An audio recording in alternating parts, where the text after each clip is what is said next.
हजारों साल पहले जब दुनिया की कई सभ्यताएं विकास के शुरुआती दौर में थीं, तब भारतीय उपमहाद्वीप में एक ऐसी महान सभ्यता विकसित हो रही थी जो अपने समय से कहीं आगे थी। इस सभ्यता का नाम था हड़प्पा सभ्यता, जिसे सिंधु घाटी सभ्यता भी कहा जाता है। यह सभ्यता लगभग 2600 ईसा पूर्व विकसित हुई थी और आज के पाकिस्तान तथा भारत के कुछ क्षेत्रों में फैली हुई थी। यह दुनिया की सबसे प्राचीन और विकसित सभ्यताओं में से एक मानी जाती है। सिंधु नदी हड़प्पा सभ्यता की सबसे बड़ी ताकत थी। सिंधु नदी, यह नदी इस सभ्यता की जीवन रेखा थी। नदी का पानी खेती के लिए उपयोग किया जाता था और हर साल आने वाली बाढ़ उपजाऊ मिट्टी लेकर आती थी। इसी नदी के कारण लोगों को पानी, भोजन और व्यापार के साधन मिले। नगर योजना हड़प्पा सभ्यता अपनी अद्भुत नगर योजना के लिए प्रसिद्ध थी। पूरा शहर ग्रिड सिस्टम पर बनाया गया था। सड़कें सीधी थी और एक दूसरे को समकोण पर काटती थी। शहर को 2 भागों में बांटा गया था, किला क्षेत्र और निचला नगर। घरों का निर्माण पक्की ईंटों से किया जाता था। हर घर में पानी की व्यवस्था और नालियां होती थी। हड़प्पा की गलियां साफ सुथरी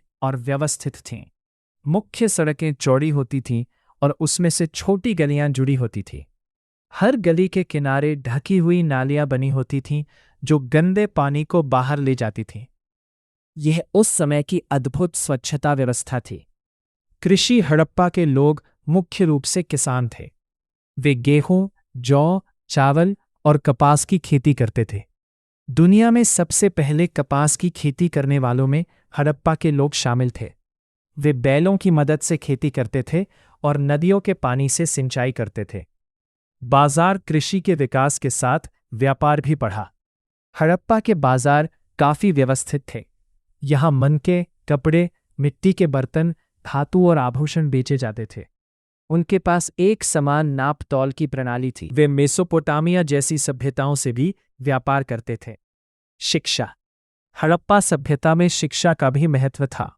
इसका प्रमाण उनकी लिपि से मिलता है। उन्होंने एक विशेष लिपि का उपयोग किया जो आज तक पढ़ा नहीं जा सका है।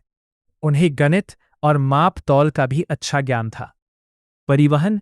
हड़प्पा के लोग बैलगाड़ियों का उपयोग करते थे। खुदाई में खिलौना गाड़ियां मिली है जो पहियों वाले वाहनों का प्रमाण देती हैं।